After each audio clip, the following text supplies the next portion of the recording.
If you like the work that I've said, and you like the things I've done, there is a greater consciousness expansion that we're going through as a civilization. There's a greater awakening.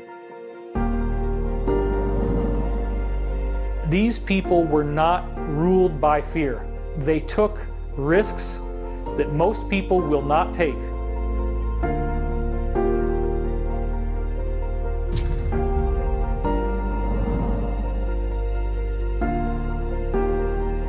And each of us has the opportunity to really redefine who we are.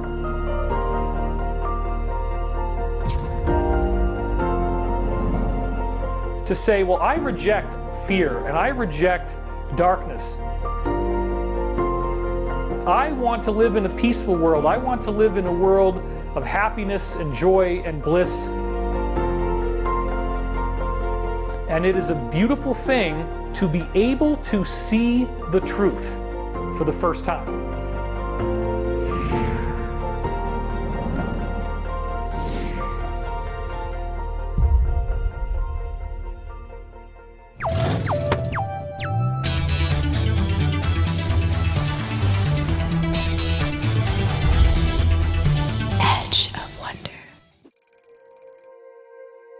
And I want to talk for a moment about the psychedelic experience. I have never hidden that I did use LSD and psilocybin mushrooms before I became sober 26 years ago. And one of the things that happened for me with the psychedelic experience was that I got thrown into these bad trips. And I think pretty much every trip, if people decide to do that, and I'm not saying you should, it's very dangerous, but if you do that, any psychedelic experience, at least from my experience, you have some very intensely diabolical bad trips during the experience. Now, why am I bringing this up? I'm bringing this up because on some level, it was a teacher, it was a coach.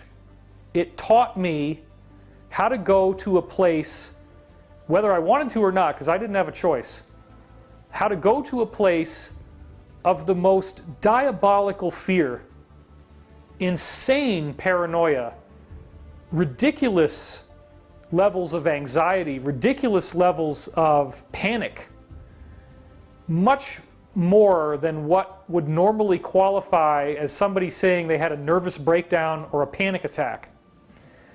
And you get stuck in this zone and you can't get out. And because of the distortion of time that happens in psychedelic experience, you could end up having what appears to be hours upon hours upon hours of an experience so horrific that I can't even really describe what it's like, where let's say that you're so terrified that you could even get into a loop where, like, you're afraid that if you move your body, that everything around you is going to break and shatter and fall to pieces. And as silly as that sounds in a sober consciousness, a psychedelic bad trip, the paranoia that you have, can be just this soul-consuming dread that goes so far beyond anything you've ever had any other time in your whole life.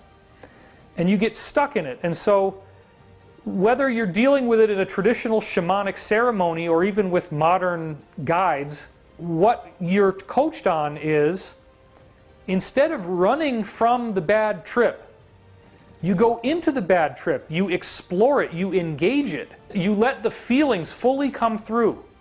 You let yourself totally take that on the chin. Process the fear, process the dread, process the terror. And it's only through doing that, instead of running from it, that you are able to then objectively analyze what you are thinking and feeling and come to a conclusion that this is not me, this is not real. Or maybe this is part of reality, but it's not all of reality. So in that sense, and this also could happen even with marijuana, like certain types of marijuana can have some very powerful psychedelic experiences. So even if you did that, you could end up getting into one of these bad trips. And that's legal now. So my point is, I think that there is a greater consciousness expansion that we're going through as a civilization. There's a greater awakening. And a lot of people are not ready to cross that line and go into the bad trip. But you have to experience a bad trip to understand the world. You have to live for a period of time in that zone where you become a paranoid freak, where you are afraid of the phone, you're afraid of your laptop, you're afraid of the television, you're afraid to go outside because satellites might be looking at you, you're afraid of talking to your friends because how do you know if they're compromised or who's talking to them? You're afraid to drive your car, you're afraid to go to work, you're afraid to go to school, you're afraid to talk to your parents. Everybody's been through this stuff. You're afraid to look at a video like this on the internet, you're afraid to watch a movie, you're afraid to listen to a radio show or read an article or read a book. All of that stuff is so real to people that it's very common for people who feel that they are in the higher consciousness community, okay, to say, well, I reject fear and I reject darkness and I reject depressing information. I create my own reality. I'm not creating that stuff. I want to live in a peaceful world. I want to live in a world of happiness and joy and bliss and God consciousness, or whatever you want to call it. Well, here's the problem. If you are not willing to do your homework, if you're not willing to face the shadow, if you're not willing to engage the bad trip, then you are, in a sense, in universal terms, tacitly allowing these kids to be abducted, to be raped, to be tortured, to be killed, to be cannibalized, to be organ harvested. On some level, we are granting permission for that process to be happening if we feel like, well, it's just too dark, it's too negative, it's too scary, it's too effed up, I can't take that in, I can't redo my life with this information being part of it. And so, as upsetting as it is, it's a lot healthier from a psychological perspective, from a Jungian archetypal psychology perspective, to do the shadow work, to dive in there, to look at the ugly stuff, to process it. And once you do, once you allow yourself to accept that bad trip, to accept the possibility that this could be true, that the world could be like this, and you get through the feeling of wanting to throw up, and you get through the feeling of not wanting to get out of bed, and you get through the feeling that you can't keep food down, and you get through the feeling that you don't want to talk to anybody, and that you are, you know, cold and clammy and you're having the cold sweat, and you move through that and you realize, okay, I'm still here, there is still goodness in this world, there is still positivity in this world, but I can allow this bad trip to be part of the world. Then you are officially woke, and now you can see it. Now you can see the obvious, and it is a beautiful thing to have that awakening. It is beautiful on a spiritual level to be able to see the truth for the first time. Everyone's throwing around this phrase of like, oh, I'm woke now, but really it's like when you really start waking up to the truth, there's always more. There's always more things that you can go deeper and deeper and deeper, and it's like these things that you were bringing up, especially like the satanic ritual abuse and all of these things. Like this is the really dark and gritty, horrible things, and you know, even people who are awake, I guess you could say, you know, there's always more. There's always like you can never stop researching. There's always more you can learn, and there's always more that you can just see within yourself. Yeah, not just on the surface, but also spiritually as yeah, well. And spiritually, yeah. Right? And also, just one thing, some people may be thinking the scenario you talked about where you're like scared to kind of do things is only something these crazy conspiracy theorists would have an issue with or something like that, you know, the telltale tinfoil hat thing. But actually there are a lot of people out there who believe that once more of the truth gets uncovered, that collectively as a whole, a lot of us are going to be doing this. A lot of us are going to be, as you said, like dealing with this sort of bad trip. and how are we going to handle that? I mean, literally, this is one of the reasons why we wanted to start Edge of Wonder, was to try to prepare people for some of these disclosure things that are going to rock our collective worlds. Well, and I think Corey Good explains it really well, that when full disclosure really happens, it's not going to be this kumbaya moment where we're all going to come together and be like, oh, great. Technology, energy. energy. It's going to be very hard, because it's going to shake people to the core. They're going to have to really see things that they may not, it's going to shake our beliefs in a lot of different things, our understanding of the way things are in life, who we are, the reality of things. Sometimes I feel that the Alliance folks are not giving humans enough credit. You look at what it's like for us as a society to go through something like the Jim Jones mass cult suicide that took place in Guyana, which I lived through. I was young enough to remember it, and my parents were, I'm seeing these images of, hundreds and hundreds of dead bodies, and all these people that drank Kool-Aid, which then became a colloquial expression of drinking the Kool-Aid as a way for us to collectively cope with this. We've been through World War II, we've been through London being bombed, we've been through cities like Hiroshima and Nagasaki having nukes dropped on them, people getting radiation poisoning and mutations. We've been through mechanized slaughter of millions of people. We are prepared as a society to handle really dark, really upsetting information. It doesn't mean that people are going to stop going to work. It doesn't mean that society will come to a screeching halt. We learn how to have a sort of stately, quiet, reserved will to move forward. We continue to do what needs to be done so that society doesn't fall apart. And I think we need more credit for that. Yeah, I mean, that's a really good point. And also, I think that there is a huge divine influence too, that when all of this happens, it's not going to be all doom and gloom, that there's also going to be this really bright side that will go with it. And what you're saying, I mean, I think you're right. We have been through a lot. And I think this is what I was going to say, is that, and there's a lot of people really, truly waking up to all these different things. I mean, I think that's what we've seen with our channel and so many other new channels coming out, so many people talking about this. I'm seeing more people talking about it on Facebook than I've ever have. And, my understanding is that we will be helping when all of this comes out. Like, some of these people are just going to be like, oh my gosh, my life is over, I don't know what to do. And then it's like, well, this is why we're here. We're here to help with this process, because we're all going through it together. Some of us are just a little bit more informed than others. And, this is what I see us doing, is that we will help wake up and help guide the people who feel very lost. And what could be better than two dorks with utterly generic 3-word names like Ben and Rob? I'm just waiting for you guys to find Joe and Ted now, that's all. Exactly.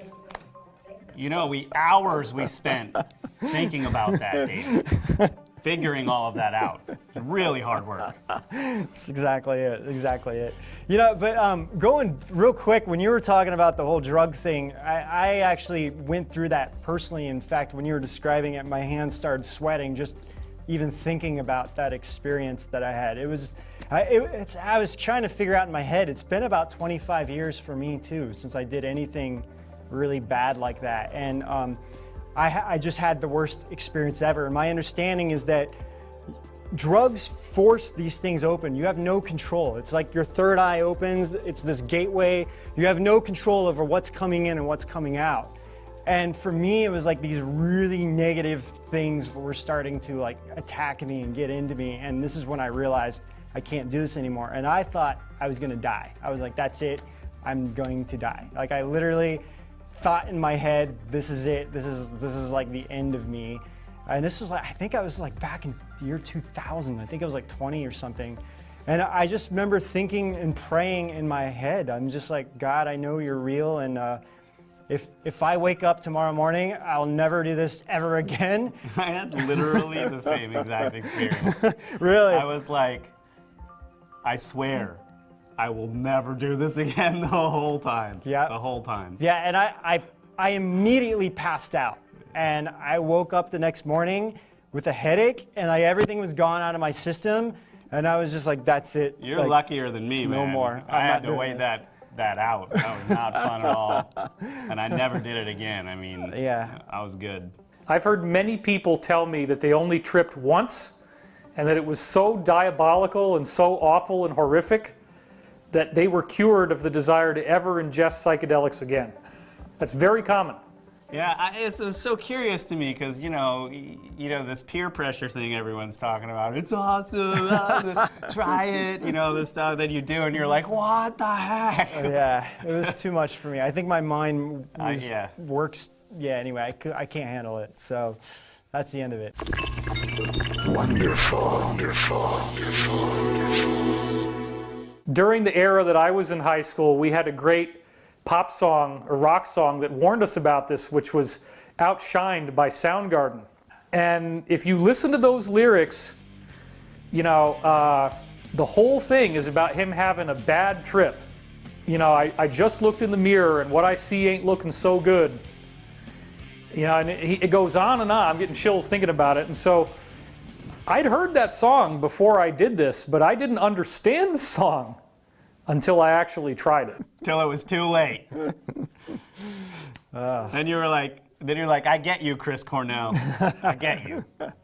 We're all going through this process, and I really hope that by putting this stake in the ground and marking out this land, this new land of consciousness expansion, that people can really start to think differently about the negative, about negativity, and realize that the higher beings, if you read some of the works that I feel are really indicative of how these higher beings, these extraterrestrial angelic intelligences really think about us and see us. The Law of One, of course, is my favorite. I think it's the preeminent revealed teaching of modern times. It says that most of us to the higher beings are like children. And I think one of the ways that we are like children is how much we willfully lie to ourselves, how much we will knowingly overlook something when we just don't want to do the homework. We don't want to eat bitter, to use a Chinese expression. We want to avoid having to deal with something. We don't want to face the music, to use another colloquialism.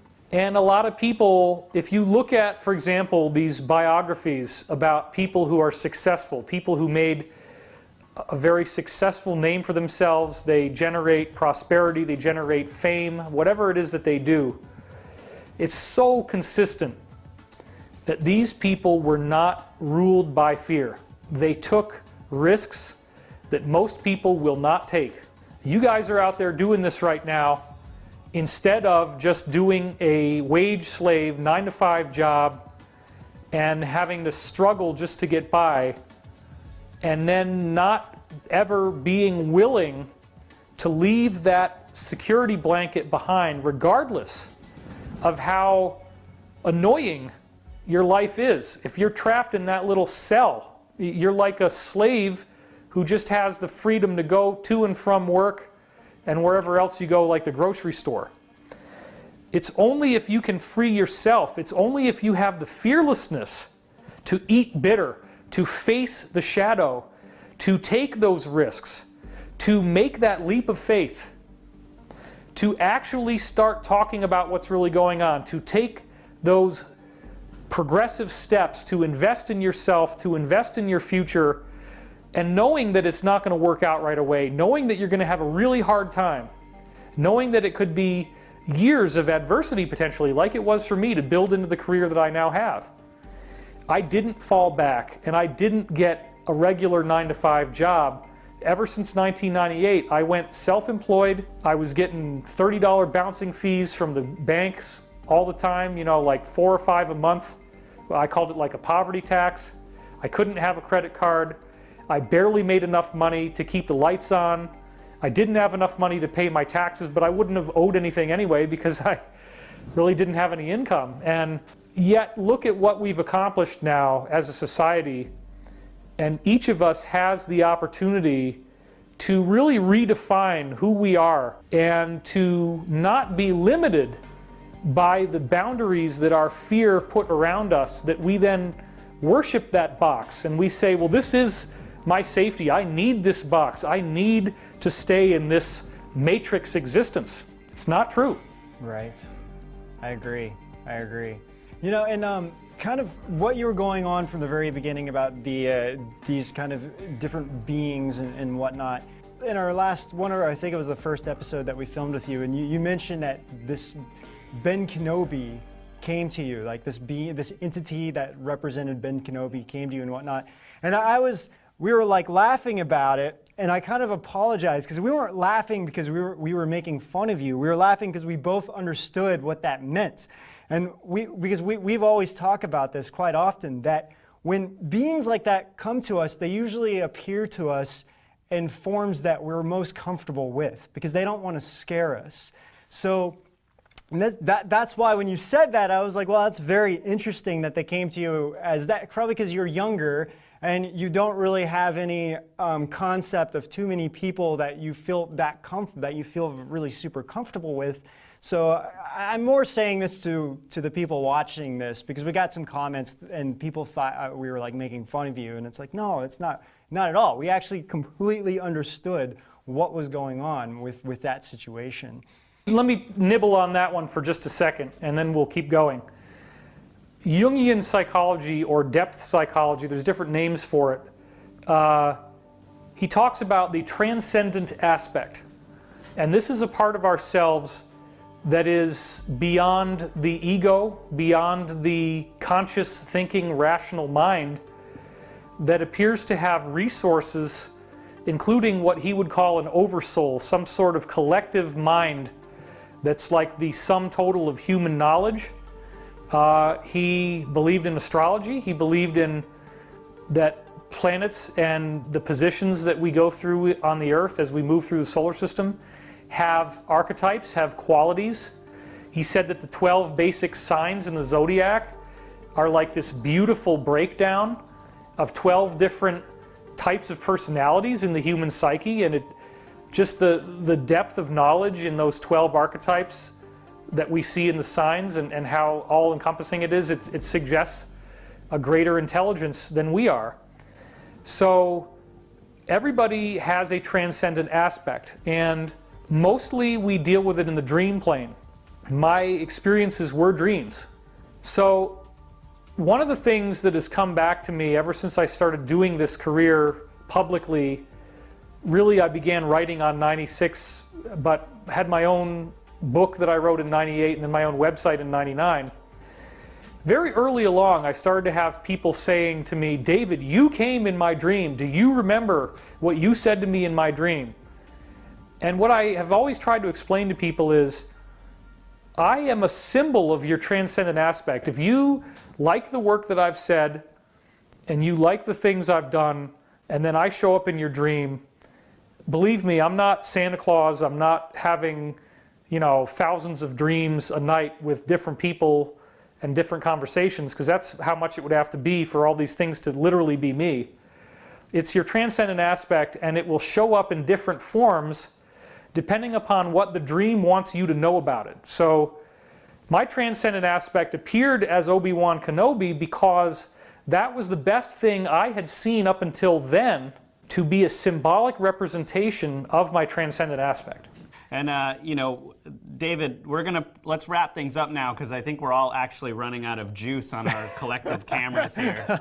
But hey, thank you so much for being with us. I mean, this was an amazing interview again, and please feel free to come back anytime you want to talk to us or you want to let people know what's going on. We really appreciate you and everything you're doing. And I guess before we wrap up here, I want to give you a chance just to say any last words. I think you're working on another book and whatnot, and you can talk about your book that came out recently. Sure.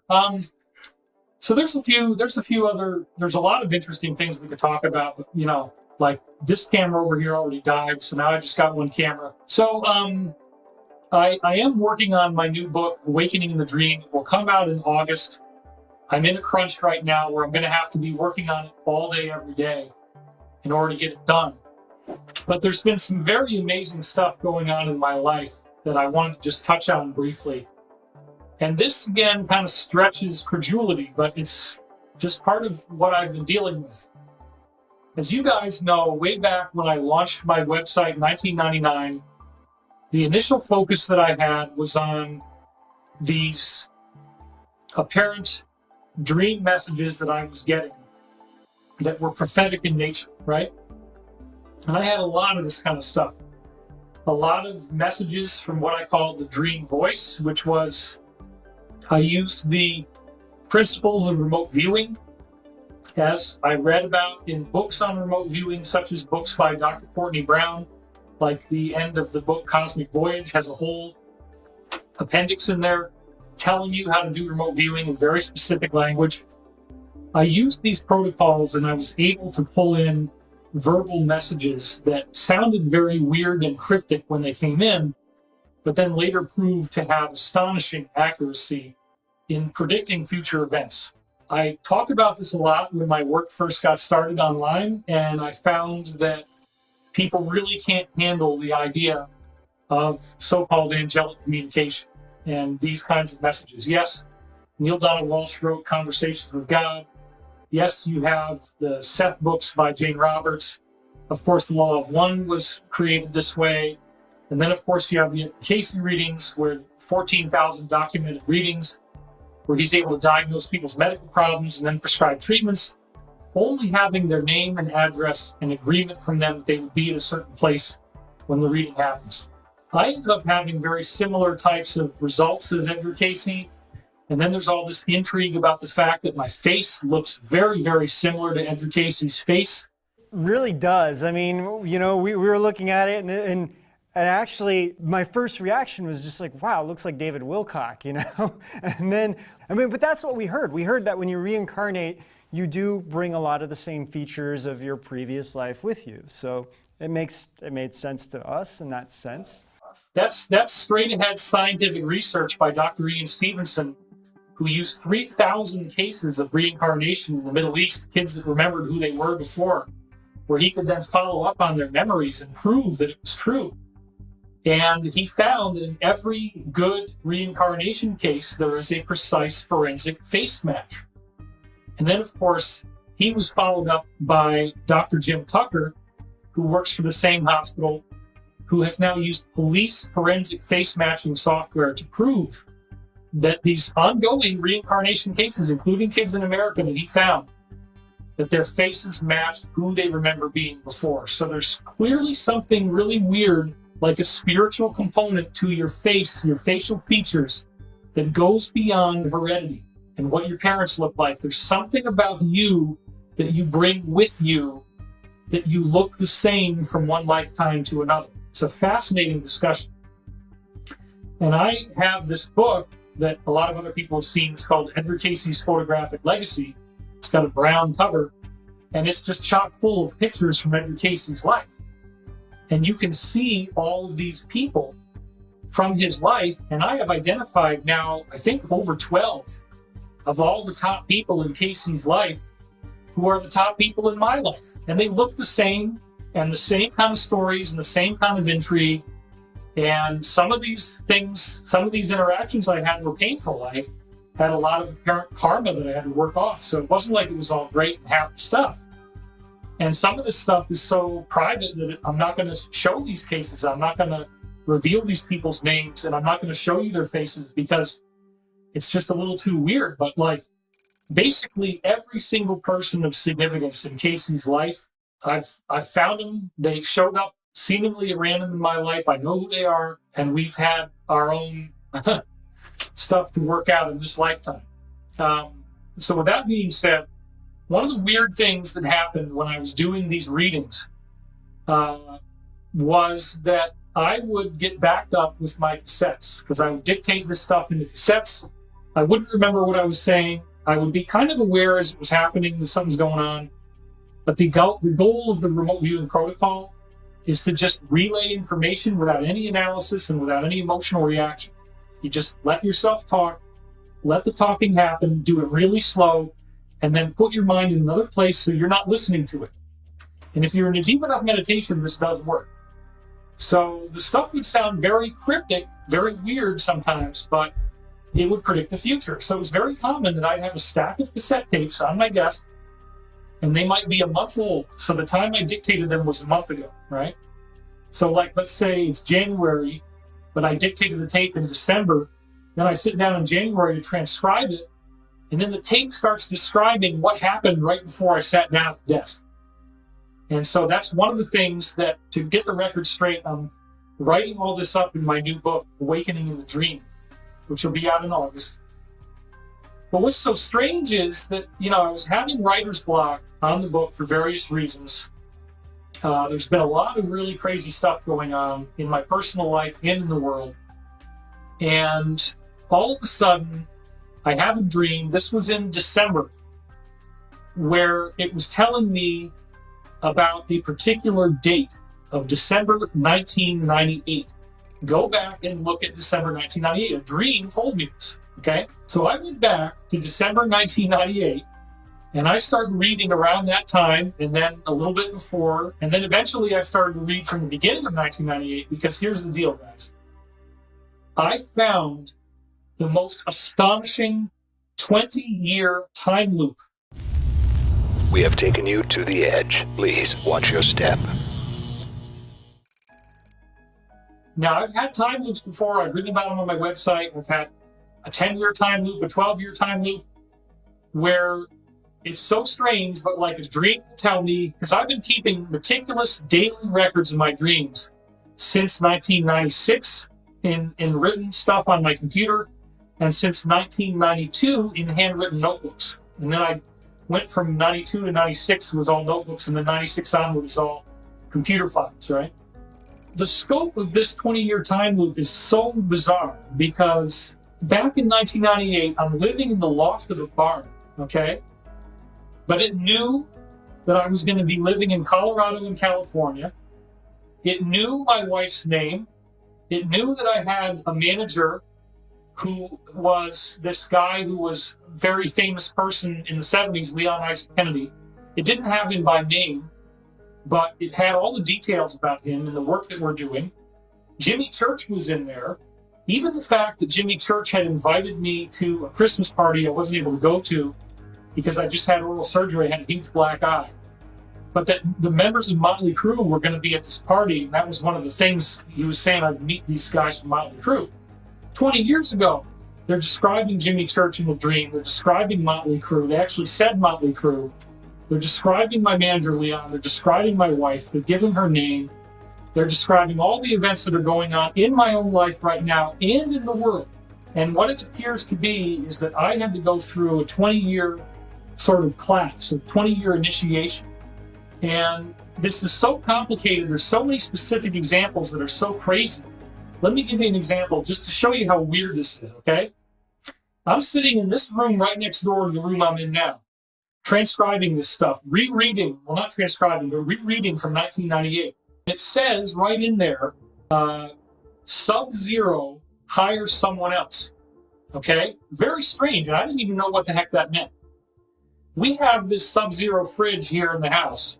It's got this horrible noise because it's been there since 1987. It just buzzes and grinds. And I had already spoken to the landlord and said, dude, you gotta, at least we gotta like fix the compressors because the compressors are old. There's no oil in the bearings. They make these grinding noises now. It's driving us crazy. Look, we'll pay for half of it. Just please, can we get the Sub-Zero fridge fixed? So we had just had this conversation and it was a little bit contentious, right? And then I go back and it says 20 years ago, Sub-Zero hires someone else. And my landlord was pushing for us to hire someone else besides the Russian dude who could fix this that we had found and had already gotten an estimate from. And we did end up having the official Sub-Zero people come here. And they ultimately told us that they would not do the work because the refrigerator's so old that they don't warranty their work. So now we ended up having to go back to the other guy. So there it is, 20 years ago. Sub-Zero hires someone else. That's weird. I get it. I get that people are not going to believe me and they're going to think this is crazy, and that's fine. I did write a whole book on these time loops that are much larger. Synchronicity key. Time loops that go for 2,160 years, where you got Roman history and U.S. history, and the stuff that's happening in Roman history is very similar down to the day to the stuff happening in U.S. history. Big wars, the Watergate scandal.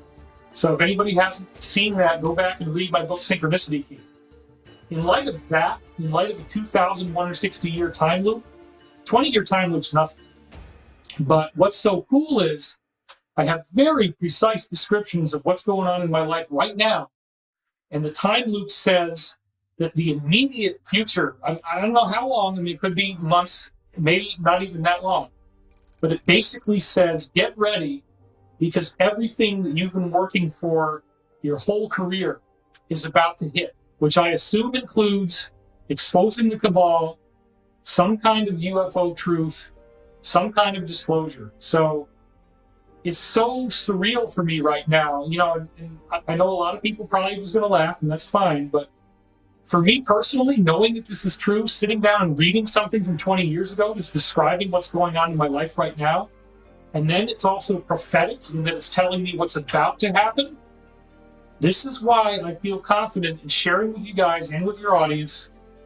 Get ready for the 2-week disruption. Make sure you got your water, your rice and beans, your toilet paper, your feminine products, things to heat the house if you need to. If you have a wood stove, get extra wood. Because it really does look like the tribunals have begun. People in the deep state are already being arrested. Kim.com is predicting a much bigger WikiLeaks data dump than anything we've seen up until now.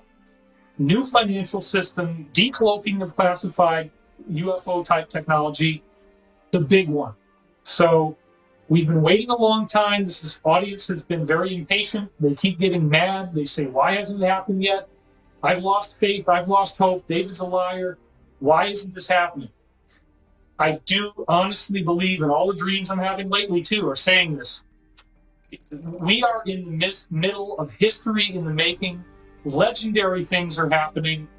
And the people who have been talking about this before this goes public will become much bigger names and heroes. And so that includes you guys, Ben and Rob, everybody on your staff. Thank you guys so much for the work that you've been doing to help educate humanity. I really appreciate it.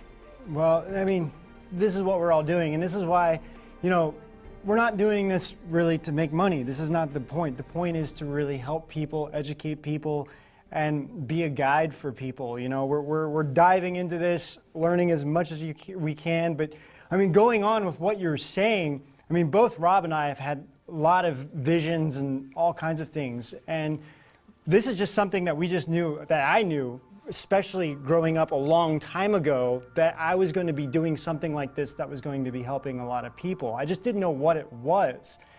And I kept asking for this guidance of like, I just know I'm here to help people, but what is it I'm supposed to be doing? And we connected, and then it's like gradually, this is kind of, you know. And then all of a sudden we're on a show with David Wilcock. Well, I'm impressed with the production value that you guys have accomplished, and it's something I really feel proud of to be a part of. And I have so many things going on in my life right now that I couldn't take the time to do all the work to make it look as good as what you guys are doing, because you guys have a whole team. So I appreciate being a part of your team and being able to collaborate on this, knowing that you guys are coming from the right place, you have the right intentions. People might think that maybe you guys don't really support what I'm doing, or that I don't really support what you're doing. That's not true. You know, we're all on the same page, and I believe in what you guys are doing, and I know that it goes both ways. So again, I really want to thank you guys for your work. Real quick, I just want to say to some of the people who you know, may not understand or agree necessarily, but it's like what we look at is really about, or who is talking out especially against the cabal, but not just talking out about them, really exposing the child pedophilia stuff, the really dark satanic things, exposing communism, and promoting more of a, I mean, whatever word you want to say, whether God, divine creator, even positivity. Just you know, the light that's with us all, guiding us, and it's like being on that light side, and that's what we support. And we're happy to support people who are on the same wavelength as us. And it's really more for our fans, because we're kind of getting comments on both sides about things, but that's where we stand. Well, the thing is, you guys, and you know this, there is so much evidence coming to light to support the conclusions that we're discussing. They are controversial, but it's almost as if no one, myself included, even with the research that I do and how dedicated I am, no one can even try to contain all of the provable evidence that you could research and look up. I mean, you guys hit me with several things in this interview that I didn't already know about. And we need to pull together. We need to pool our resources, even with those whom we disagree with, because we need to see the cabal likes divide and conquer. They want everybody in our community fighting with each other, trolling each other, writing hate comments.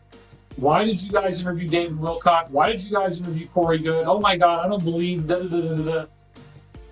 Even if you don't believe it, be in line with the idea that we want to face off against a common adversary, an adversary that is causing everybody to suffer, that's making everybody's lives miserable, that wants to kill off most of the world's population, that wants us all to be slaves with microchips in a total dictatorship society that's so much worse than what it's like right now.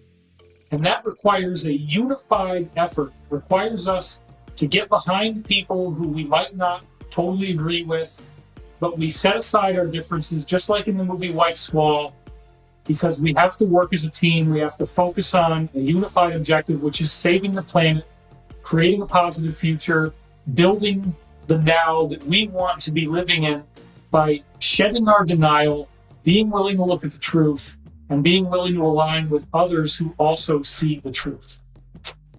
Amen. That's amazing. Yeah, I think that's a really great point to end on. It is. It's such a positive statement, because we talked about some really dark things in this entire interview, and that's just such a positive statement to end on. So David, we're going to end this. Well, thank you guys for having me on. And again, I would also highly recommend everybody, please go check out our movie Above Majestic. That movie is the cosmic red pill. I just at the health food store had somebody yesterday saying to me he had just watched it. He was amazed to see me in person. We took a selfie. It's a film that opens your mind like nothing else that's out there right now. It does have a lot of upsetting information in it, but it also is information that will set you free. So that is the main thing that I've been promoting right now. The other thing that I'm about to do is I am going to launch an online class called Ascension Academy. So this is going to be like doing a conference with me. I think it's going to be 5 weeks long, and they will be video classes specifically on the deep spiritual aspect of this ascension process, what you need to do to get ready for it. I will go through the first 2 or 3 modules of setting the stage about the proof that ascension is happening in our solar system, interplanetary climate change, all the ascension prophecies and various ancient religions and spiritual teachings. But then I'm going to go into how do you prepare and how do you navigate your daily life with the challenges of the ascension path. And there's a lot of very specific information. There's a lot of quotes from the Law of One. There's a lot of practical tools for your life. And so this class, I think, is going to be very successful. It is a necessary, critical thing for my financing to get this class out there. It is not going to be free. It is going to be a paid class, and we will be doing takedowns if anybody tries to pirate it. Now that I have Content ID, that won't be too difficult. But that is a way to support us, to watch Above Majestic, to join the Ascension Academy when that comes out. And again, we do need your help. This is a grassroots funded effort, and we can't do it without you. Awesome, David. Sounds good. So we'll end this in Edge of Wonder style. Okay, sounds good. This is David Wilcock on Edge of Wonder, and we will see you on the edge. That's perfect. Okay, that's cool. We didn't do anything. Just made our jobs easy. Thank you, man. This is so great. This is great. This is great. Thank you so much.